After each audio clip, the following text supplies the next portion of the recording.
Olá, estamos iniciando pela TV Supre, braço de comunicação da União Planetária, mais uma entrevista do programa 2022-2030, o Brasil e o Mundo que Queremos.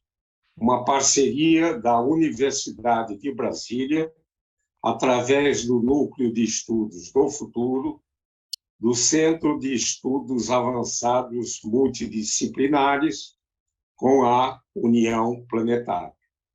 Hoje teremos o privilégio de conversar com o professor Luiz Carlos de Menezes. Vamos revisitar a formação básica e superior de nosso convidado e conhecer suas atividades, principalmente na área de educação. Nosso convidado é graduado em Física pela USP, obteve seu mestrado em Física na Carnegie University dos Estados Unidos e doutorado em Física na Universitat Regensburg da Alemanha. Obteve livre docência na USP.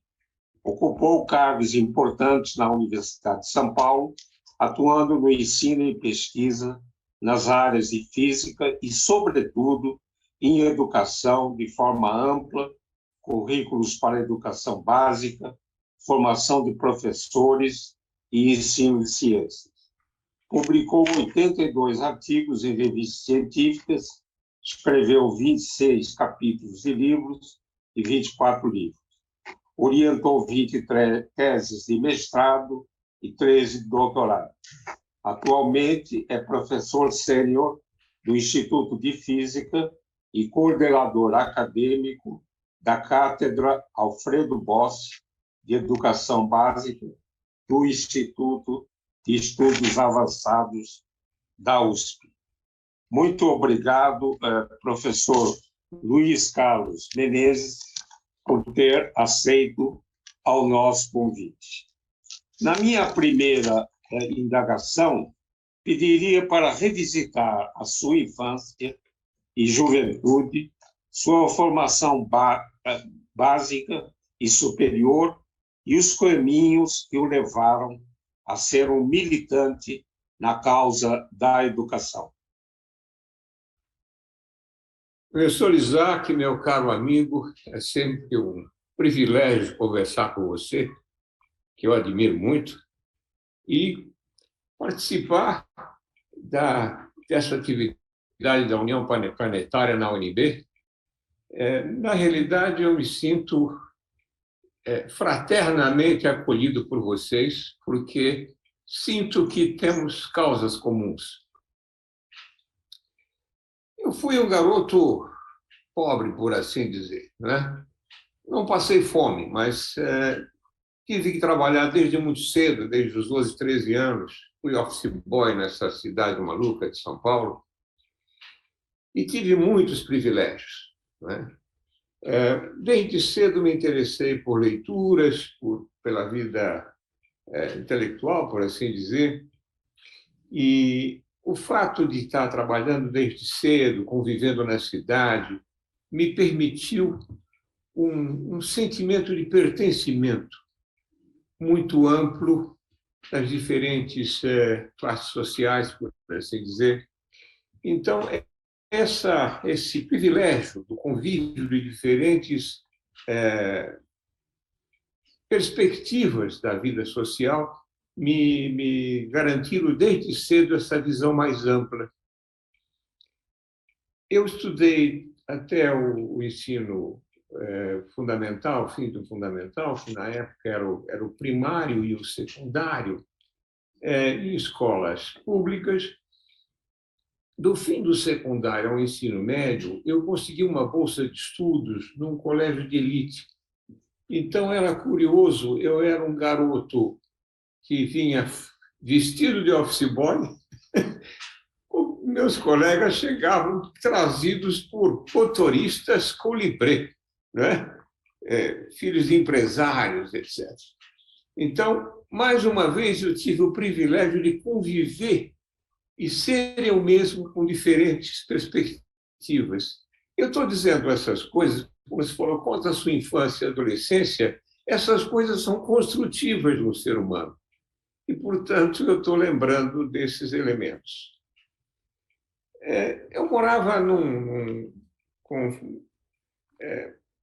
pai, mãe e irmão num apartamentozinho, numa época, um apartamentozinho de um cômodo só. Então, tive na busca de uma possibilidade de estudar e ter... Eu acabei entrando numa escola militar, da aeronáutica. Não tinha nada a ver comigo. Eu fui, depois de 2 anos, fui afastado por incapacidade vocacional para a vida militar. Eu podia até enquadrar isso como uma qualidade, né? Mas não foi mal não ter passado por esse período. Mais uma vivência importante. Voltei a São Paulo, voltei a trabalhar durante o dia e estudar à noite, me preparando para o vestibular. Eu pensei inicialmente em estudar engenharia, mas engenharia seria tempo integral, eu não poderia trabalhar ao mesmo tempo. E como eu fiz um vestibular, então, para física, e me encantei com a perspectiva. Então, na Faculdade de Filosofia e Ciências e Letras da USP, que então era na Rua Maria Antônia, no centro, e convivi com diferentes... Ali havia diferentes especialidades, humanidades, linguagens, etc. Tive uma vida acadêmica muito interessante, pautada, evidentemente, por ter que ganhar vida. Fui técnico das últimas máquinas eletromecânicas e dos primeiros computadores do Brasil, enquanto estudava física. E esse período foi muito rico do ponto de vista da aprendizagem técnica, mas eu fiz amizade com um grande professor que foi meu parceiro durante muito tempo, Mário Schember, certamente o maior físico brasileiro de todos os tempos. Claro, ele era uma geração próxima de César Lattes e de outros grandes físicos, mas o Mário tinha uma visão de mundo tanto filosófica, política e social e artística, né? Ele foi um pensador da arte também, um mecenas como cientista, e teve um período importante convivendo com Chandra Zeca, com mesmo Einstein e tal. Então, conviver com Mário foi um privilégio. Ao me formar, eu me formei e logo consegui um trabalho, uma função acadêmica como professor da Universidade de São Paulo na Escola Politécnica. Então, eu era pós-graduando no Instituto de Física e professor da Escola Politécnica. Isso num período muito complicado da história brasileira, a ditadura militar já instalada, e eu tinha uma participação grande no combate à ditadura na busca do retorno da democracia. E o fato de eu ser, a um só tempo, professor da engenharia e estudante na pós-graduação em física, me permitia participar das assembleias, tanto de professores quanto de estudantes. E eu era o ponto de contato para garantir convergência desses dois coletivos, o que me pôs na mira de delegado Fleury e outros para saber quem fazia essa articulação. E acabei sendo denunciado. Eu sabia que corria risco, então já tinha procurado tirar passaporte, essas coisas, e tinha um convite de um brasileiro que vivia nos Estados Unidos, em Pittsburgh, o Fernando de Souza Barros, a grande figura. E quando eu fui denunciado, eu tive que fugir de um dia para o outro, ou seria preso, e seria muito perigoso eu ser preso, porque a gente nunca sabe o que faz sob tortura, então era melhor ir embora do que encarar a repressão. E aí fui para os Estados Unidos, Na realidade, entre uma sexta e um sábado, tive que conseguir dinheiro emprestado, comprar passagem e embarcar. Eu fui denunciado na sexta e sábado de manhã estava embarcando. Essa foi tudo muito sorte, muito privilégio ter podido escapar. A vivência nos Estados Unidos foi muito rica, muito interessante.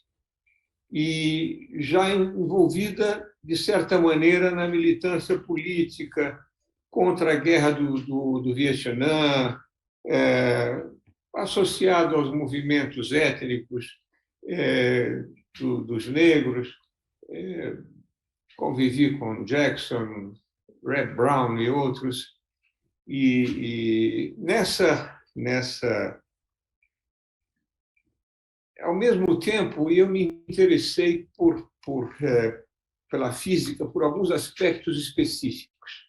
E fiz amizade com um professor alemão, Gustav Obermayr, que era professor numa universidade próxima à minha. Eu fazia pós-graduação, e era o que se chamava Teaching Assistant, eu ajudava a orientar estudantes nos laboratórios, e conhecendo Gustav Obermayr, tivemos uma grande afinidade, tanto científica quanto social e política, o que o levou a me convidar a ir trabalhar com ele na Alemanha. Você vê que os meus destinos sempre foram ligados às circunstâncias do mundo, né? Não era só a minha vontade, eu tinha vontade de ir para a Alemanha, eu tinha vontade de ir para os Estados Unidos. Eu fui para os Estados Unidos fugir da ditadura, fui para a Alemanha por ter conhecido o Gustav Obermayr. Lembra um pouco aquela música, acho que do Paulinho da Viola, que ele diz: não sou eu quem me navego, quem me navega é o mar. Eu acho que até hoje eu vivo essa circunstância de vontades e contingências. Pois bem, eu gostei da ideia trazida pelo Obermayr. Eu tinha acabado de completar meu mestrado, então juntei meus trecos, meus livros, distribuí algumas coisas que eu não poderia carregar e embarquei para a Alemanha. Essa ida para a Alemanha foi muito interessante, porque, tendo chegado lá, havia uma atenção também na própria universidade para onde eu tinha migrado, para Carnegie Mellon, e havia minto para sair da Carnegie Mellon para Regensburg, para a Universität Regensburg. E o reitor estava terminando o seu primeiro mandato, o Pollock, e houve logo na minha chegada, um questionamento de candidaturas. E perguntaram naquela plenária se alguém mais se candidataria. E o Gustav Obermayr, mesmo meio de brincadeira, com aquele chapelão dele, ergueu a mão e disse que ele era candidato.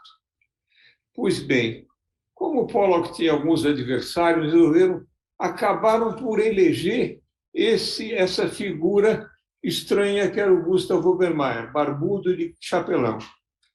E a universidade ganhou um novo reitor e eu perdi meu orientador, porque para orientar meu doutoramento eu teria dificuldade. Eu não só... Bom, ele deu umas colheres de chá e eu consegui fazer meu doutoramento e acabei sendo contratado como professor assistente nessa universidade. Eu tinha um bom histórico acadêmico, de mestrado e tudo, e virei professor da Universidade de Regensburg, ao mesmo tempo em que fazia o meu doutoramento ali e ajudava a orientar os mestrandos do Obermayr. Então, foi uma coisa muito divertida e intensa, né? Você, ao mesmo tempo, virar professor. Eu não falava alemão, sabia falar Volkswagen e telefone, que é mal pronunciado. Então, em alguns meses, eu, ouvindo rádio, dominei minimamente o alemão para poder dar aulas. Eu cheguei em volta de junho, julho, e comecei a dar aula no ciclo inverno, acho que outubro. Foi muito divertido, porque meus alunos aprenderam o Portudeutsch, que era a língua que eu era capaz de falar, né? Eu me lembro de um dia, um colega meu entrar na sala de aula e disse: não é numerator e denominator, é Nenner und Zeller. E os meus alunos disseram: não, agora a gente já entendeu esse cara. Pode deixar assim mesmo, né? Mas foi muito interessante essa vivência e as trocas, né? Me lembro que, partindo para a Alemanha, eu peguei alguns livros em inglês para levar, porque eu sabia, até eu conseguir ter. Eu me lembro de ter pego o livro do Marcuse, do Herbert Marcuse, e um deles que eu li, comecei a ler já na viagem, One Dimensional Man, o Homem Unidimensional, e eu discordei do fim do livro, em que ele colocava as suas esperanças nos excluídos do primeiro mundo e não lembrava do terceiro mundo. E eu mandei uma carta para o Marcuse com esses questionamentos, que ele me respondeu muito enfaticamente, me prometeu o livro que ele estava escrevendo, que era o Contra a Revolução e a Revolta, que ele me mandou depois. Então, ao mesmo tempo, eu tinha uma vivência científica importante e uma preocupação filosófica e social. Talvez um pouco, quem sabe, inspirado por quem tinha sido Mário Chamber, meu grande parceiro, e que eu vinha reencontrar depois de volta no Brasil. Pois bem, a vivência na Alemanha também foi muito rica. Eu convivi com a chamada geração anti-autoritária. A passagem da Alemanha do período da Segunda Guerra para a contemporaneidade social e política envolveu uma geração que cuidava das crianças sem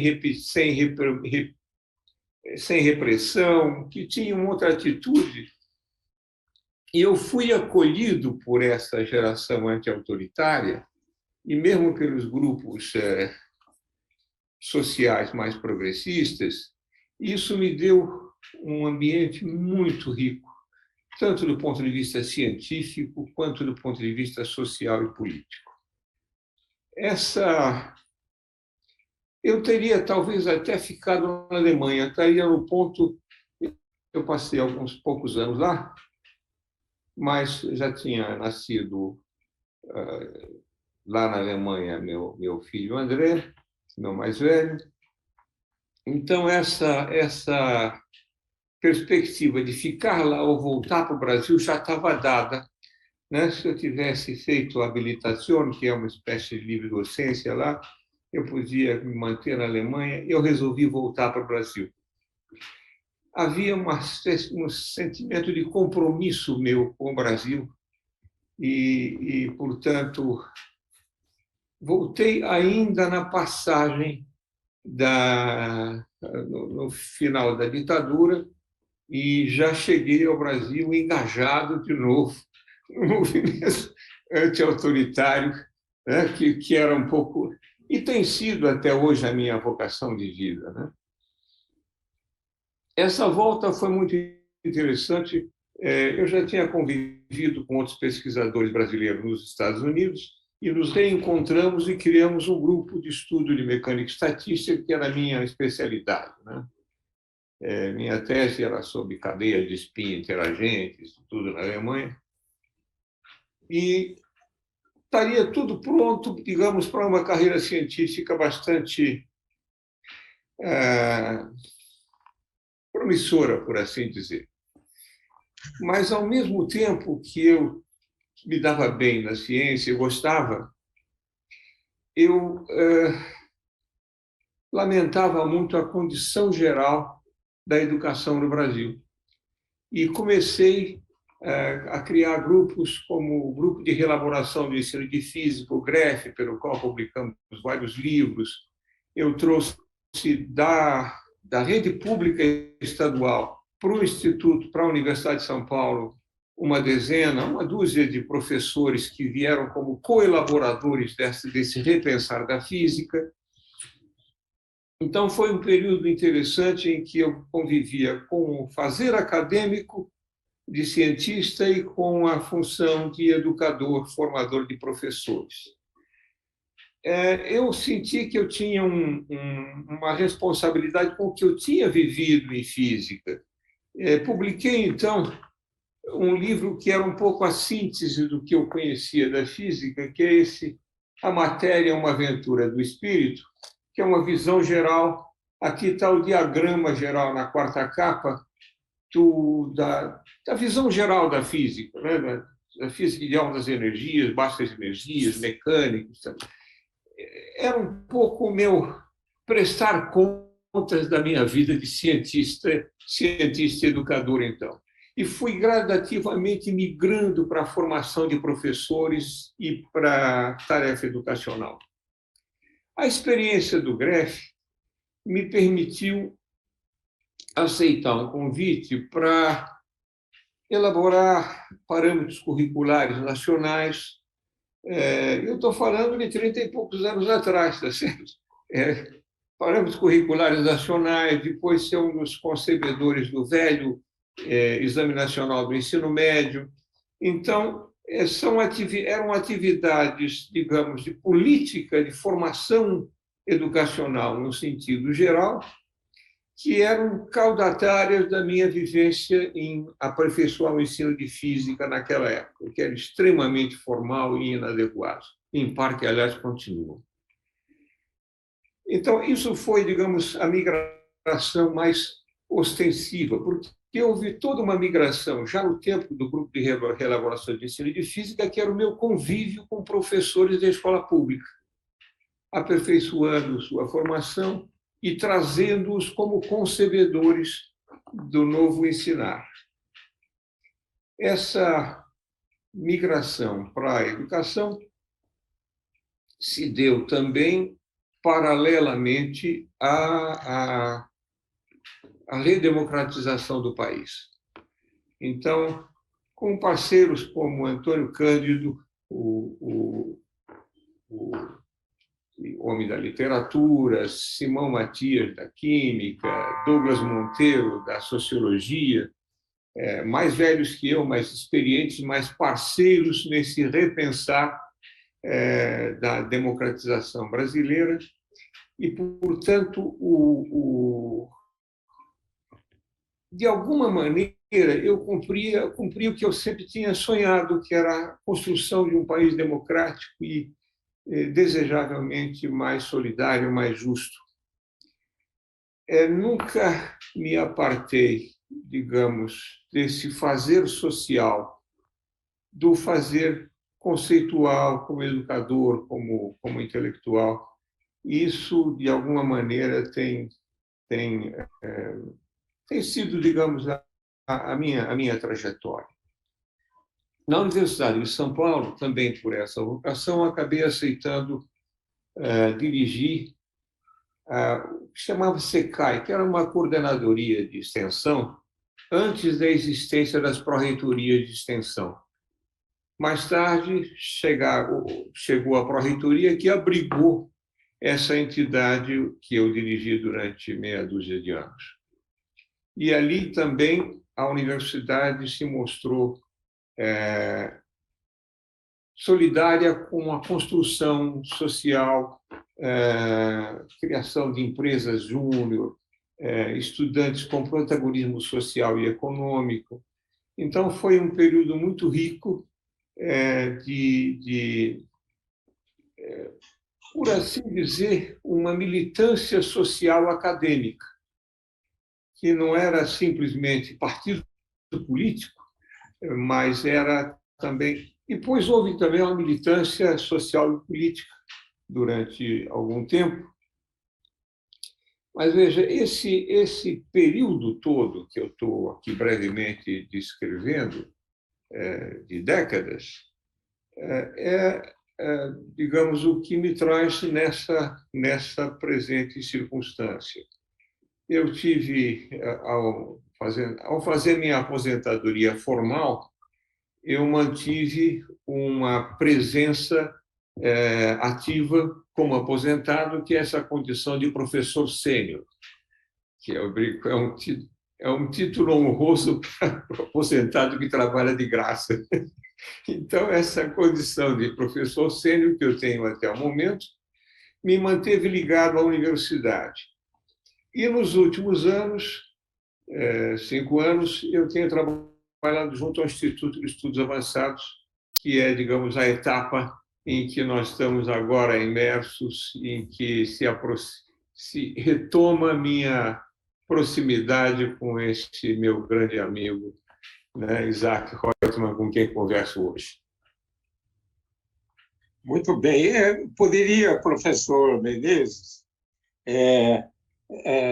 nos dizer algo sobre essa cátedra Alfredo Bozzi de Educação Básica? Quais são os principais fundamentos e ações? A consciência de que a universidade está mais apartada do que deveria da educação básica é o que nos moveu desde cedo. Era um grupo pequeno, o matemático José Machado, o psicólogo Lino de Macedo e eu, e depois juntamos-nos com Bernadette Gatti, Francisco Aparecido Cordão, um pequeno grupo, e nós reunimos mensalmente quase uma centena de professores de educação básica.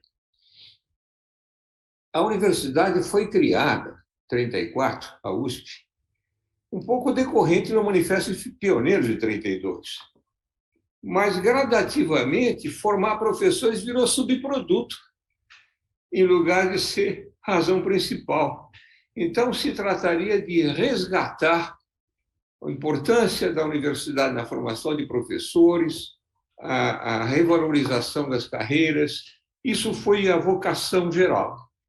Depois, com a pandemia e com a liderança do ex-reitor da Federal da Bahia e da Federal do Sul da Bahia, Naomar Almeida Filho, e também a participação intensa de Roseli Lopes, da Universidade de São Paulo, da Escola Politécnica, nós criamos um espaço que conviveu com a pandemia e isso ampliou incrivelmente o nosso alcance. A gente trabalhava com algumas centenas, passamos a trabalhar com milhares. Então, o alcance nacional um pouco foi decorrência da pandemia e das novas tecnologias de comunicação. Hoje temos dezenas de pós-doctors de pós-doutoramentos trabalhando conosco na cátedra e estamos produzindo, nesse momento, concebendo e pondo em prática uma nova licenciatura interdisciplinar, ou de várias licenciaturas interdisciplinares, ao lado da pesquisa aprofundada da condição da educação básica e da sua relação com a universidade. Isso é a cátedra no Instituto de Estudos Avançados, que é um instituto de caráter geral na Universidade de São Paulo, que abriga muito calorosamente essa iniciativa. Gostaria muito de destacar o que mencionou sobre o mar e os caminhos dos mares, né? Na realidade, nós vivemos no mar, né? E com barco à vela, né? E as circunstâncias vão nos levando para rumos que inicialmente são desconhecidos, né? Mas que são muitas vezes virtuosos, né? E também que gostaria de destacar, mencionou a figura de Mário Schember, né? Uma figura extraordinária, né? Nós tivemos a oportunidade de convidá-lo na década de 80 para uma conferência sobre ciência e sociedade, né? E ele, no auditório lotado, né? De olhos fechados, né? Não abriu o olho, fez uma conferência assim, vamos dizer, globalizada, né? Falando de turismo, falando de energia, e falando de arte, né? E é importante que, quando a gente conversa com pessoas, com lideranças, a gente sempre identifica ícones, né, que nos guiaram, nos guiam e ajudam na nossa formação e também inspiração. Professor Menezes, como conhecedor da educação brasileira, poderia apontar os gargalos de nosso sistema educacional e quais seriam as prioridades para termos uma educação de qualidade para todas as crianças e jovens do Brasil? Bom, a nossa educação, ela expressa, de certa maneira, a desigualdade de nossa sociedade. Não dá para separar as fragilidades de nossa educação da trágica desigualdade social, econômica e cultural a que o país tem sido submetido por décadas, aprofundado por nos últimos poucos anos, por uma gestão autoritária, armamentista, tragicamente. Mas mesmo antes da chegada desse grupo ultra-reacionário, o Brasil e o mundo já viviam perspectivas muito difíceis.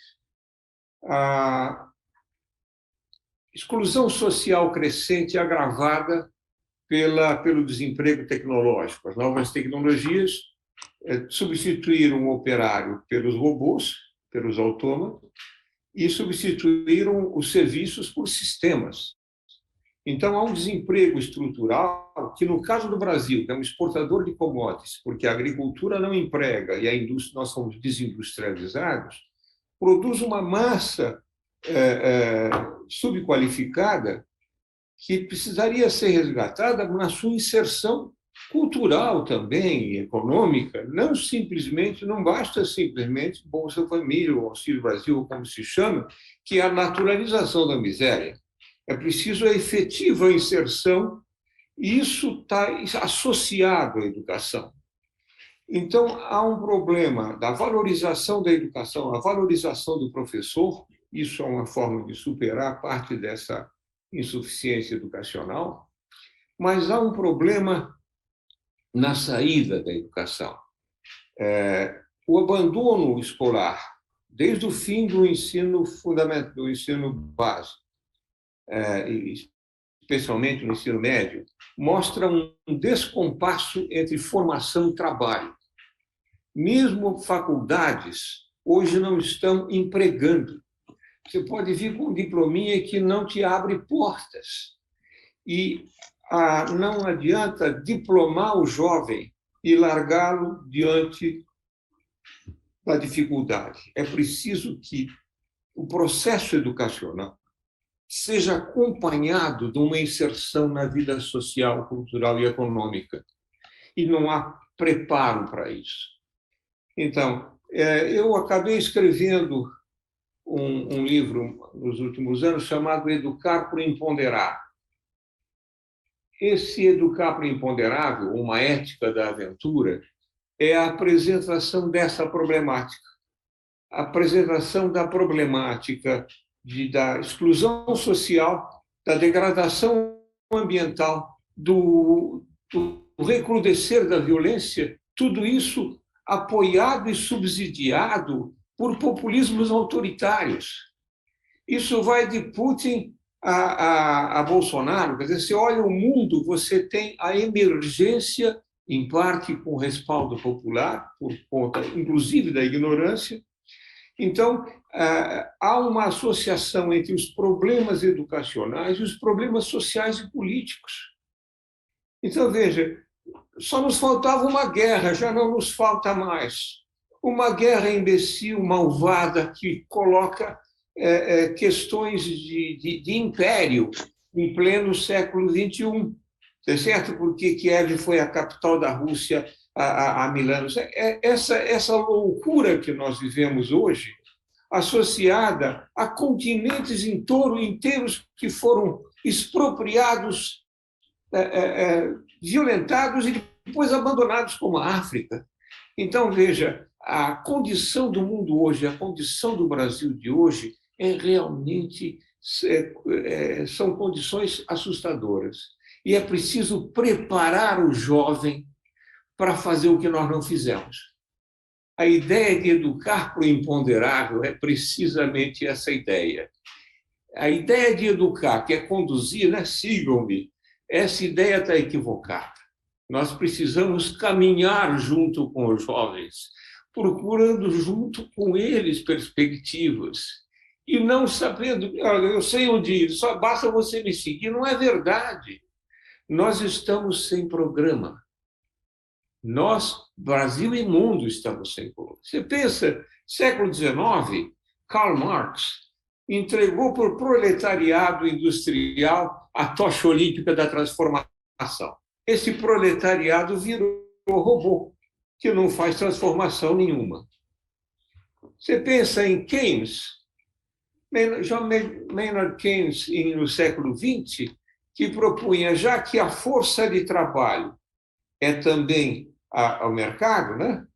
O mercado de trabalho e mercado de consumo são os mesmos, você tem um progresso que alcança todos. Também não é verdade, porque quando você troca a exploração do trabalho pela exclusão social, nem Marx nem Keynes nos dão uma perspectiva. Então, nós estamos, nesse momento, sem projeto de sociedade.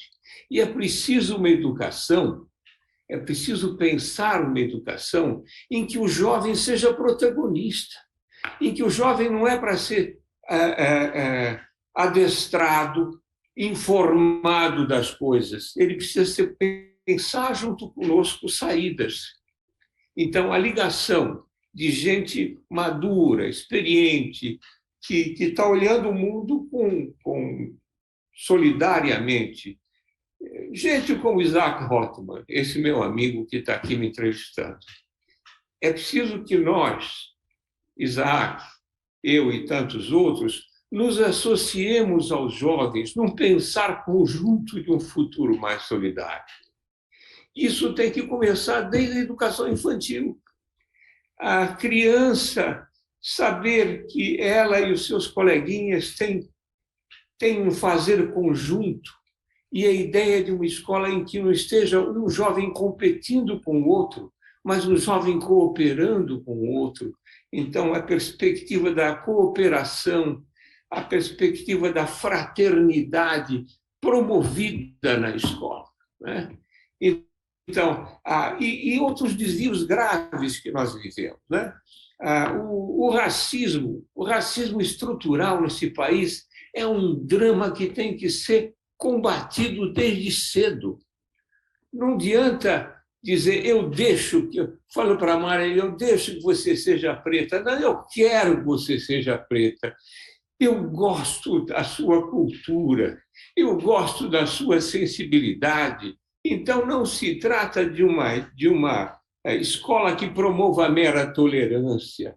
Tem que ter uma escola que aprecie e conviva com a diferença. Construir isso tudo é difícil porque nós temos uma herança de segregação, de competitividade e de exclusão. Então, a ideia do educar para o imponderável é nós, mais velhos, reconhecermos que nós estamos nós temos que apresentar o mundo como um problema, e como um problema que é interessante encarar, não é só um desafio chato, né? Então, as perspectivas, a ciência, sim, e as tecnologias modernas permitem coisas incríveis. Veja só, Isaac, Mari e eu conversando em diferentes lugares. Eu estou em Brasília, eu estou aqui em São Paulo, no entanto, nós estamos próximos, tá certo? Eu quase consigo ler os títulos da prateleira atrás do Isaac. Ora, que beleza, né? Essa maravilha da tecnologia que nos aproxima, que permite esse convívio, né? Tão próximo, né? E apreciando a touca amarela da Mari, tá certo? Essa beleza do convívio, da proximidade na distância, é uma beleza que a tecnologia nos promove. Nós podemos fazer uso disso tudo, mas temos que fazer uso disso solidariamente, construtivamente, abrindo, sim, novas perspectivas. Então, é com essa esperança que nós temos que repensar nossa educação. Uma educação em que a gente caminhe junto, velhos e jovens, né? E que faça sentido esse esforço. Quer dizer, ficar velho, como eu fiquei velho, tá certo? Não tem que significar abandonar a batalha, mas saber o papel que se pode desempenhar e confiar na juventude. Confiar fraternamente na juventude. Nós temos que aprender a ser parceiro dos nossos jovens. E, portanto, é preciso formar professores com essa perspectiva que o meu amigo Paulo Freire chamava de amorosa, essa perspectiva amorosa da educação, né? E não do cara que conduz, que baixa ordens, etc. Deixa isso para outras finalidades na vida. Nós, educadores, temos que caminhar junto com os jovens. Estou falando demais, Isaac. Sinto muito, eu me emociono. Muito bom. Geralmente, no final das nossas entrevistas, a gente pede ao entrevistado para enviar uma mensagem aos jovens. E acabou de enviar uma mensagem virtuosa aos jovens. E vamos fazer de conta que nós não somos velhos, somos jovens e nos aliar a essa juventude para construir um futuro virtuoso para as próximas gerações. Muito obrigado. Eu sou jovem há mais de 70 anos. Pois é, eu também. Mas eu gostaria muito, professor Luiz Carlos de Menezes, de agradecer essa interessante, importante conversa. Desejo sucessos ao excelente grupo da Cátedra Alfredo Bozzi e vamos continuar na luta para termos um Brasil e um mundo melhor. Esse programa do movimento 2022-2030, o Brasil e o mundo que queremos, podem ser acessados no canal YouTube do canal Supre. Gostaria de agradecer imensamente a todas e todos que estiveram com a gente e voltaremos a nos encontrar em uma próxima oportunidade. Até lá!